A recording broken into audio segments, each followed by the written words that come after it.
Kemudian ada Al-Hasan Al-Basri. Beliau adalah salah satu tabi'in yang dikenal dengan keilmuannya, ketakwaan, dan keberaniannya dalam menyampaikan kebenaran di hadapan para penguasa. Ia adalah tokoh yang lantang menyuarakan amar ma'ruf nahi mungkar, tidak peduli siapapun yang ada di hadapannya.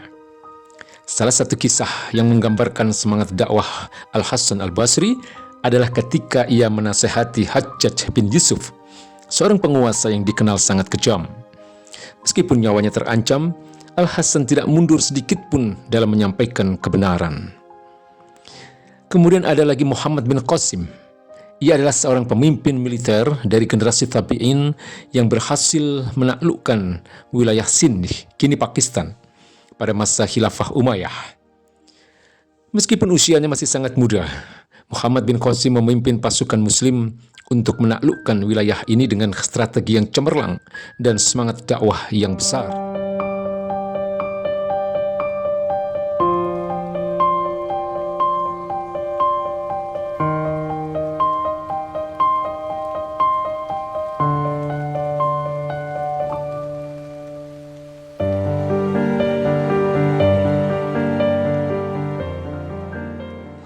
Kadang seorang pengemban dakwah mengalami masa-masa futur, hilang semangat dalam dakwah.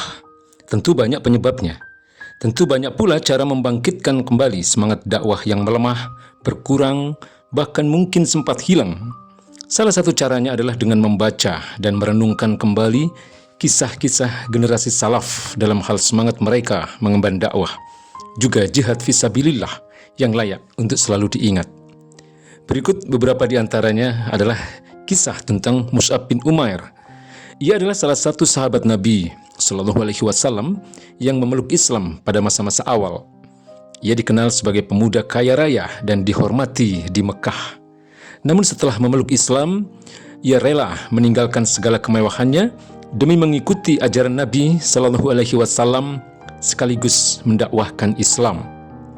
Ketika Nabi Shallallahu Alaihi Wasallam mengutus dirinya ke Madinah untuk mendakwahkan Islam, ia dengan penuh semangat dan kesabaran mengajarkan Islam kepada penduduk Yastrib, penduduk Madinah. Ia berhasil membawa banyak orang masuk Islam, termasuk dua pemimpin besar suku Aus dan suku Khazraj, yakni Sa'ad bin Mu'az dan Usaid bin Hudayr. Yang kedua adalah kisah tentang Bilal bin Rabah radhiyallahu anhu. Dia adalah salah satu sahabat Nabi Shallallahu Alaihi Wasallam yang terkenal karena keimanannya yang kuat. Padahal ia menghadapi penyiksaan yang demikian berat ketika awal-awal masuk Islam. Sebagai seorang budak, Bilal mengalami siksaan luar biasa dari majikannya, Umayyah bin Khalaf, yang berusaha memaksa dirinya untuk murtad dari Islam dan kembali menyembah berhala. Namun ia tetap teguh dalam keimanannya meskipun tubuhnya dipenuhi luka dan dipaksa terlentang di bawah terik matahari di padang pasir. Kisah ketiga adalah tentang Sa'ad bin Abi Waqqas radhiyallahu anhu. Ia adalah komandan muslim yang memimpin pasukan dalam penaklukan Persia, termasuk dalam pertempuran besar di Qadisiyah. Kemenangan tersebut menjadi pintu gerbang penyebaran Islam di wilayah Persia, salah satu kerajaan terkuat pada masa itu. Keberanian dan kecerdasan Sa'ad bin Abi Waqqas dalam strategi perang serta semangat dakwah yang tidak mengenal lelah membuat banyak penduduk Persia masuk Islam. Kemudian ada Khalid bin Walid radhiyallahu anhu. Ia dikenal dengan julukan Saifullah al-Maslul, pedang Allah yang terhunus. Ia adalah salah satu sahabat Nabi Shallallahu Alaihi Wasallam yang sangat berperan dalam kemenangan militer umat Islam. Setelah masuk Islam, Khalid menghabiskan hidupnya dengan berjihad di jalan Allah. Keahliannya dalam strategi perang membuat dirinya tidak pernah terkalahkan dalam pertempuran, baik melawan kekaisaran Romawi maupun Persia. Salah satu kisah penting Khalid adalah saat memimpin pertempuran Yarmuk melawan pasukan Romawi. Meski jumlah pasukannya jauh lebih sedikit, Khalid berhasil mengalahkan musuh dan membuka jalan bagi penyebaran Islam di wilayah Syam, yaitu yang hari ini kita kenal dengan adanya negara Suriah, Libanon, Yordania, dan Palestina. Kemudian ada Abdullah bin Mas'ud radhiyallahu anhu.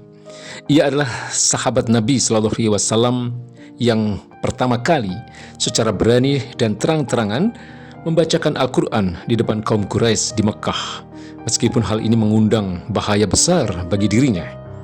Ia menjadi sosok yang gigih menyampaikan ajaran Islam, meski harus menghadapi siksaan dan ancaman dari kaum Quraisy. Kemudian ada Abu Ayyub Al-Ansari radhiyallahu anhu. Ia adalah seorang sahabat yang dikenal karena kecintaannya kepada Rasulullah SAW serta perjuangannya di medan dakwah dan jihad. Meski usianya sudah lanjut, ia tetap mengikuti berbagai pertempuran dan ekspedisi untuk menyebarkan Islam. Pada masa kekhalifahan Muawiyah bin Abi Sufyan, Abu Ayyub ikut dalam ekspedisi ke Konstantinopel, salah satu kota terkuat di Eropa pada masa itu. Ia meninggal dunia dalam perjalanan tersebut dan dimakamkan di dekat benteng Konstantinopel.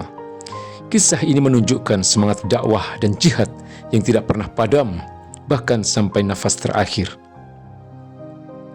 Kemudian ada Al-Hasan Al-Basri. Beliau adalah salah satu tabi'in yang dikenal dengan keilmuannya, ketakwaan, dan keberaniannya dalam menyampaikan kebenaran di hadapan para penguasa. Ia adalah tokoh yang lantang menyuarakan amar ma'ruf nahi mungkar, tidak peduli siapapun yang ada di hadapannya. Salah satu kisah yang menggambarkan semangat dakwah Al-Hasan Al-Basri adalah ketika ia menasehati Hajjaj bin Yusuf, seorang penguasa yang dikenal sangat kejam. Meskipun nyawanya terancam, Al-Hasan tidak mundur sedikit pun dalam menyampaikan kebenaran.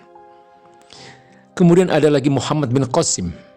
Ia adalah seorang pemimpin militer dari generasi tabi'in yang berhasil menaklukkan wilayah Sindh, kini Pakistan, pada masa khilafah Umayyah. Meskipun usianya masih sangat muda, Muhammad bin Qasim memimpin pasukan muslim untuk menaklukkan wilayah ini dengan strategi yang cemerlang dan semangat dakwah yang besar. Penaklukan Sindh membuka pintu bagi penyebaran Islam di anak benua India. Muhammad bin Qasim tidak hanya menaklukkan wilayah tersebut dengan kekuatan militer, tetapi juga menunjukkan sikap adil kepada penduduk setempat. Ia telah membuat banyak orang tertarik untuk masuk Islam. Kemudian ada Imam Malik bin Anas. Ia adalah salah satu ulama tabi'ut tabi'in yang sangat dihormati dalam sejarah Islam. Imam Malik menyebarkan Islam dan hadis Nabi Shallallahu Alaihi Wasallam kepada ribuan murid dari berbagai penjuru dunia. Karya monumental beliau adalah Al-Muwatta, yang menjadi rujukan penting dalam ilmu fikih dan hadis. Imam Malik memiliki semangat dakwah yang kuat dalam menyebarkan ilmu, meskipun ia harus menghadapi banyak cobaan dari penguasa. Kemudian yang terakhir adalah Sufyan Ats-Tsauri. Ia adalah seorang tabi'ut tabi'in dan salah satu imam besar dalam bidang hadis. Ia dikenal sebagai ulama yang sangat tegas dalam melawan kezaliman. Ia menolak untuk berkompromi dengan penguasa zalim. Ia lebih memilih menghindar dari penguasa zalim agar tidak diminta memberikan fatwa yang mendukung kezalimannya. Tentu masih terlalu banyak kisah-kisah lainnya.